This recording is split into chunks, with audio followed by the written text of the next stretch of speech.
So often the variables consist not just of continuous variables, but also categoricals. For example, in the bank data set, things like gender, education level, job level, they aren't continuous, they're categorical. Example over here is we model house prices against interest rates, CPI, median income, and suburb and state. Of these, suburb and states are not continuous, they're categorical. How do we include them in the model? Well, as an example over here is if I look at the number of children and the expenses on toys, then if I fit a model like this where X is the number of children in the model of this kind, so the expense for a family of one child is beta naught plus X. And for a family of 2 children is beta naught plus 2X. Now that's unreasonable. The expense doesn't go up with the number of children. For 3, will it be beta naught plus 3X? Because of course there are toys children can share. So it's not reasonable for this to happen. We need to have some other kind of model over here. So here the number of children is numerical but not continuous, it's categorical.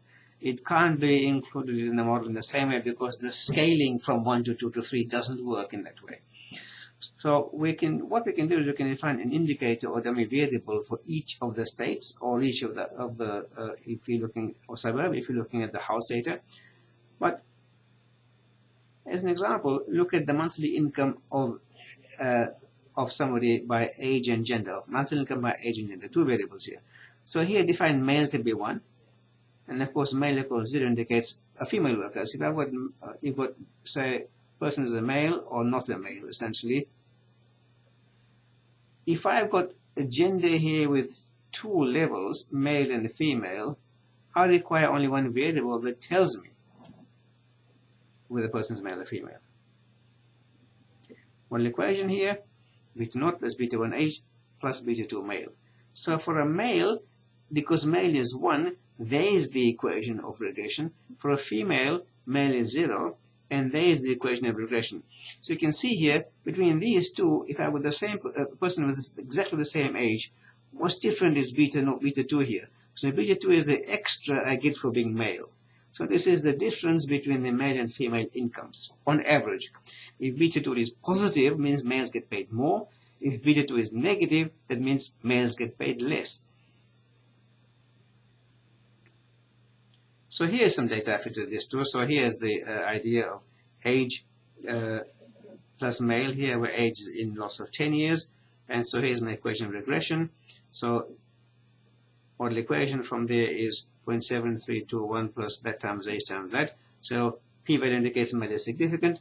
Since the coefficient for male is bigger than 0, that means males get paid more on average than females. By that, whatever that unit is, by that much on average. Now, R can actually regress on categorical variables without requiring any dummy variables. You just put all the categorical variable as it is, and it'll fit the thing here as it stands. Now, if they are numerical variables, they must be converted to factor, and we have done this before in the another case. You must treat them as convert them to factors, otherwise R takes numerical data as being simply numbers. If you convert them to factors, it takes them as levels instead. So income model again.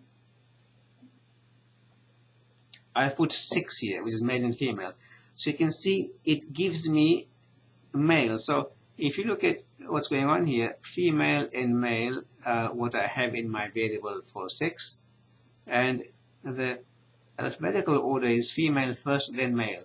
So it drops female and then fits simply male. In other words, it's comparing, it takes a female as the base level and compares the other level with female. So it's put male in there, exactly the same equation as I had before.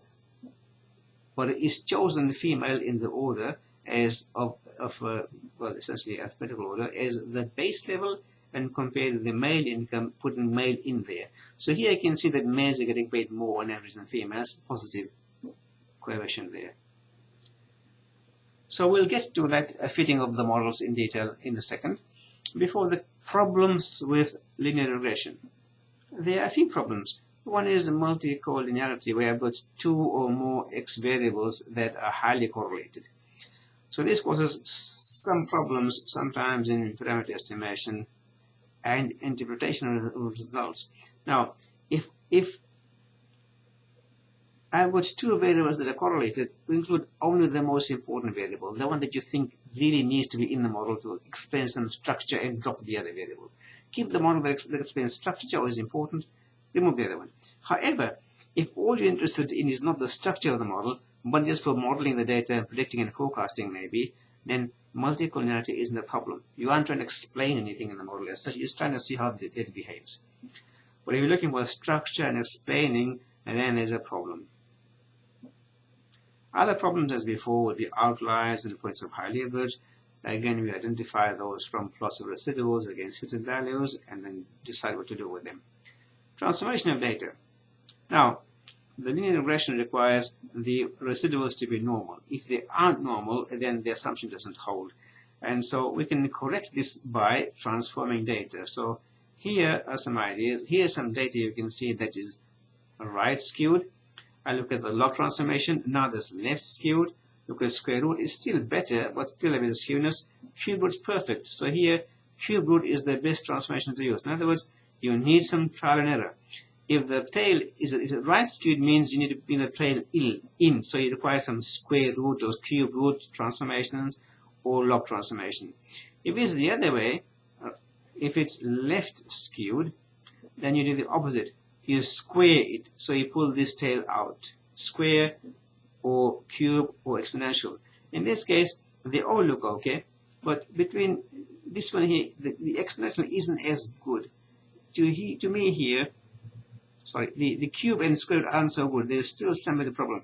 To me, exponential looks the best over here. That's the most normal. So here, even if you did choose square or cube, you'll be better off than using the original data. But exponential seems the best here to me. So for left skewed data, you'll try these other transformations.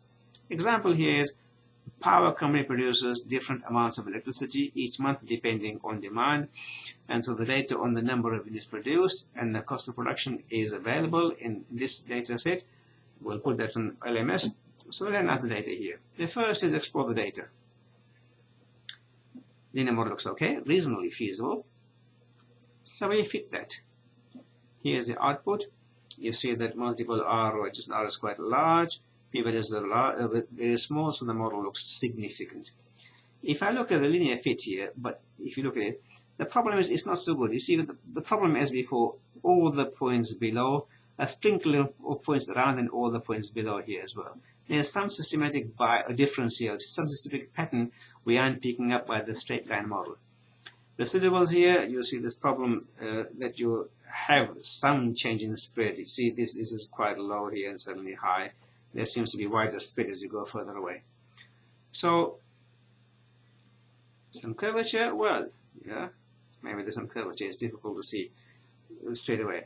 But let's try the quadratic model as a result. If I put units squared as well, you find again units and units squared are both significant, and the R squared and adjusted R squared have both increased. If I now look at the fit of the model, you find it fits much better. It does follow the curvature quite well. Look at the residuals, much better than before. Comparisons, I'm looking at standard error of both models and the adjusted R squared. You find the quadratic fit is better. It's got a lower standard error and it's also got a higher adjusted R squared. What about the log model? Let's try that as well. So I'm going to fit cost against log of units. Significant. R squared isn't as high as for the quadratic. Neither is the residual standard error as low. The residual plus looks okay, no particular patterns there. The fit looks reasonable as well. It's fairly good, in fact. Compare those two, log and quadratic. The quadratic is still better. Lower standard error and higher R squared. Now, the problem though here is with interpretation. For the quadratic, that means as the number of units increases, the negative coefficient here means that it'll start diving downwards. In other words, as you produce more, your cost will decrease. That's not reasonable. Whereas the logarithmic one will flatten off, and that's more reasonable. It'll flatten off, still go up, but it'll flatten off. So this is a better model, more realistic in the context. So don't choose a model just on the basis of whether it looks better by the other measures, think also of which is the better model in the context. So we'll do more work with this in the lecture by fitting other models, by looking in fact at the bank data. But here is a quick summary. Multiple regression is very powerful. It allows us to fit a range of models, and it allows us to model build, as we saw, term by term. Simple model first, extend the thing by looking at recidivals, and so on and so forth. You certainly require some exploration of data to identify the best model and some experimentation. Transformations may be required to fix or to satisfy model assumptions. And a better regression model does not mean a better model to start off with, because what you need to do is use some intuition to work out what's the best model for the particular context. Find the better model